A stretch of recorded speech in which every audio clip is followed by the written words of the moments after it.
Assalamualaikum warahmatullahi wabarakatuh. Perkenalkan, saya Anissa Ramadhani Jevanim, channel D023648 dari Prodi Perpajakan kelas G, mata kuliah akuntansi pajak dengan dosen pengampu Bapak Dr. Wirmi Eka Putra, SEMSI, dan Bapak Lutfi, SEMSC. Di sini saya akan memaparkan materi saya yang berjudul Aset tak berwujud dan kewajiban jangka pendek dalam akuntansi pajak.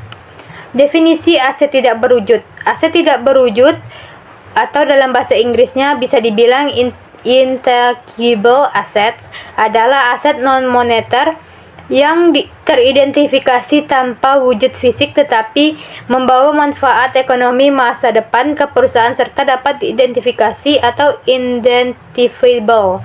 Di antara manfaat yang diperoleh yaitu hak istimewa atau posisi yang menguntungkan guna menghasilkan pendapatan. Jenis utama aset tidak berwujud adalah hak cipta, hak eksplorasi dan hak eksploitasi, hak paten, merek dagang, rahasia dagang, dan goodwill. Aset jenis ini mempunyai umur lebih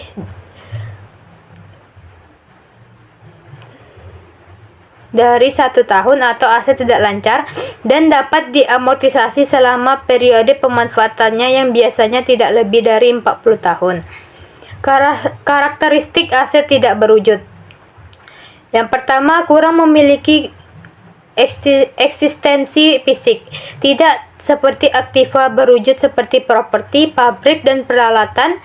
Aktiva tak berwujud memperoleh nilai dari hak dan keistimewaan atau privilege yang diberikan pada perusahaan yang menggunakannya. Yang kedua, bukan merupakan instrumen keuangan. Aktiva seperti deposit bank, piutang usaha, dan investasi jangka panjang dalam obligasi serta saham tidak memiliki substansi fisik tetapi tidak diklasifikasikan sebagai aktiva tak berwujud.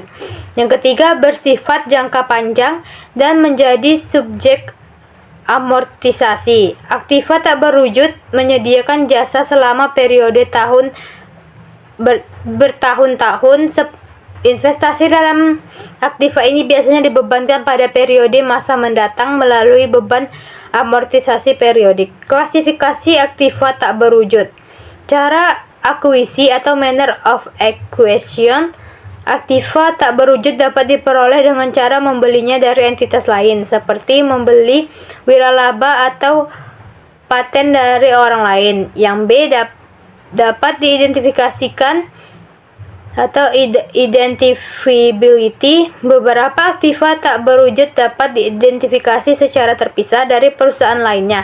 Contohnya hak paten, merek dagang, dan wiralaba. Yang C, dapat dipertukarkan atau exchangeability.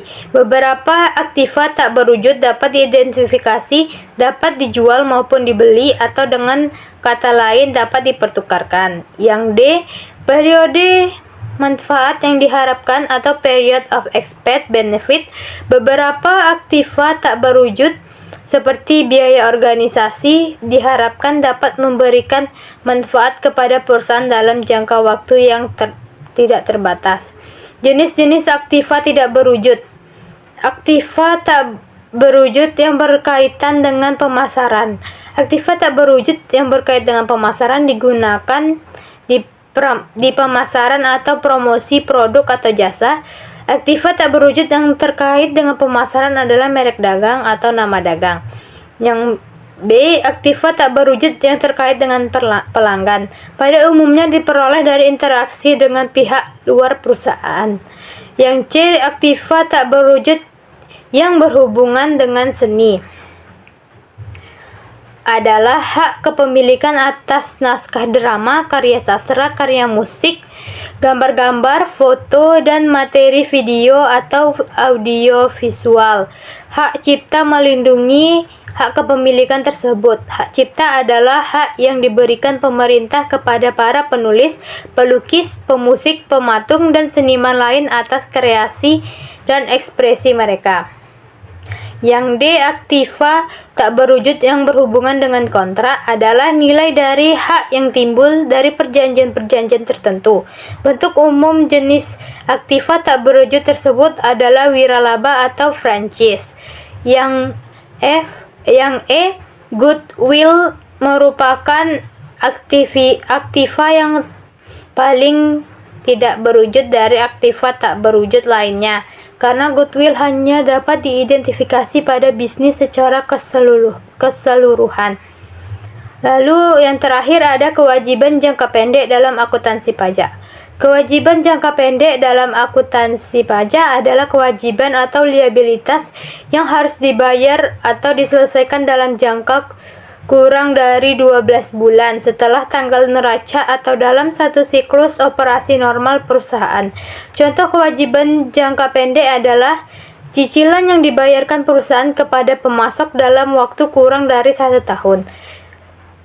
Yang kedua, utang perusahaan ke pihak bank atau lembaga penyedia keuangan lainnya yang tenornya pendek, misalnya dalam 30 hari sampai dengan 90 hari. Yang ketiga, gaji pegawai dan upah buruh harian juga merupakan kewajiban jangka pendek yang harus diselesaikan perusahaan selama waktu kurang dari 1 tahun. Jenis kewajiban jangka pendek adalah utang usaha, pinjaman jangka pendek, pembayaran sewa, pajak terutang, gaji dan upah karyawan, dan dividen saham. Segitulah pemaparan materi dari saya, kurang dan lebihnya saya mohon maaf. Saya akhiri. Wassalamualaikum warahmatullahi wabarakatuh.